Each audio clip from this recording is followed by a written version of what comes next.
একজন রেপিস্ট কি দেখবে নাকি যে ওটা কি আরশ খানের বাচ্চা নাকি কার বাচ্চা? ও তো একজন বৃদ্ধ মানুষকেও ছাড়ছে না। আমি তো বাসায় আমার মাকে রেখে আসি। সো আপনি একজন রেপিস্টের দোষ ওই যে ওর কাপড় ঠিক নেই, এটা ঠিক নেই, ওটা ঠিক নেই, এইসবের উপর দিতে পারেন না। This is wrong. আপনার চরিত্র ঠিক করেন। ওই ডিজিটাল বাংলাদেশ আমি চাইই না যে দেশে হচ্ছে গিয়ে রেপিস্টদের শাস্তি দিতে পারবো না। এর থেকে আমি প্রাচীন বাংলাদেশ চাই যেখানে গিয়ে আপনার এই শাস্তি দিতে পারবেন। নিউক্লিয়ারের মতো একটা বড় জমতে থাকে, এটার বিস্ফোরণ কিন্তু খুবই খারাপ। এটা আমরা কিছুদিন আগেও দেখেছি। ব্যাক টু ব্যাক এই ধরনের নৃশংসতা কেন ঘটছে বলে মনে করেন আপনি? বিকজ তারা ভয় পায় না। রেপিস্টদের মনে কোনো ভয় নেই। আপনার সর্বোচ্চ শাস্তি কি বলেন? মৃত্যুদণ্ড।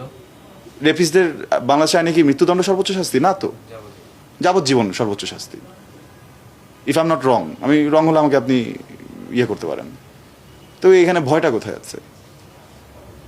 আপনি সৌদিতে গিয়ে এটা করতে পারবেন নাকি? আপনি তো গভর্নমেন্ট থেকেই পুলিশই ধরে নিয়ে আপনাকে ওপেন হচ্ছে ওখানে টার্মিনেট করবে। এই জন্য ওখানে মানুষজন এটা ধরেন হঠাৎ মঠাৎ যদি দু একটা খবর পাওয়া যায়। So this is not a joke. একজন বৃদ্ধ মানুষ রেপ হচ্ছে, একটা বাচ্চা যে হচ্ছে গিয়ে পৃথিবীর কিছুই এখন পর্যন্ত বোঝে নাই, ওকে আপনি কি শালীনতা বুঝাবেন? ওকে কি বুঝাবেন? ও কি বোরখা পরবে? বোরখা ওর সাইজে তো বোরখাই বের হয়নি পৃথিবীতে। এমন বাচ্চারা রেপ হচ্ছে, ও কি দোষ করছে? কিছুই করে নাই। সো আপনি একজন রেপিস্টের দোষ ওই যে ওর কাপড় ঠিক নেই, এটা ঠিক নেই, ওটা ঠিক নেই, এইসবের উপর দিতে পারেন না। This is wrong. আপনার চরিত্র ঠিক করেন। আপনার চরিত্র ঠিক হলে এমনি সব কিছু ঠিক হয়ে যাবে। সো এদের চরিত্র আসলে ঠিক করাইতে হবে।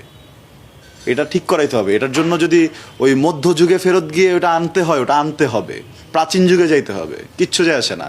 ওই ডিজিটাল বাংলাদেশ আমি চাইই না যে দেশে হচ্ছে গিয়ে রেপিস্টদের শাস্তি দিতে পারবো না। এর থেকে আমি প্রাচীন বাংলাদেশ চাই যেখানে গিয়ে আপনার এই শাস্তি দিতে পারবেন। সো আমরা আশা চাই না, আমরা হচ্ছে গিয়ে বড় বড় কথা চাই না। We want result at any cost. এটা রেজাল্ট চাই। রামি স্যার বাবা খুব আফসোস করে একটা কথা বলেছেন। আমি শুনেছি, একদম ঠিক কথাই তো ওকে। বলেছেন।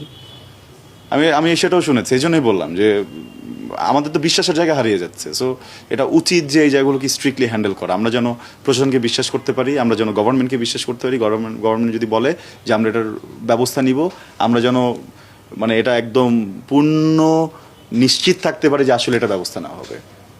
এর আগে আসিয়া ইস্যুটাও জাতীয় ইস্যুতে পরিণত হয়েছিল, এখন রামিসা ইস্যুটাও জাতীয় ইস্যুতে পরিণত হচ্ছে। এই শাস্তি ঠিক করে দেন, একদম ইনস্ট্যান্ট শাস্তি দেওয়ার ব্যবস্থা করেন, সব কিছু ঠিক হয়ে যাবে।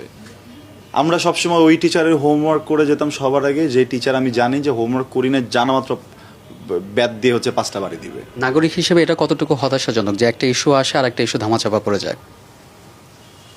এটা আসলে কোনোটাই ধামাচাপা আসলে পড়ে না। দেখেন, মানুষের মনে কিন্তু আস্তে আস্তে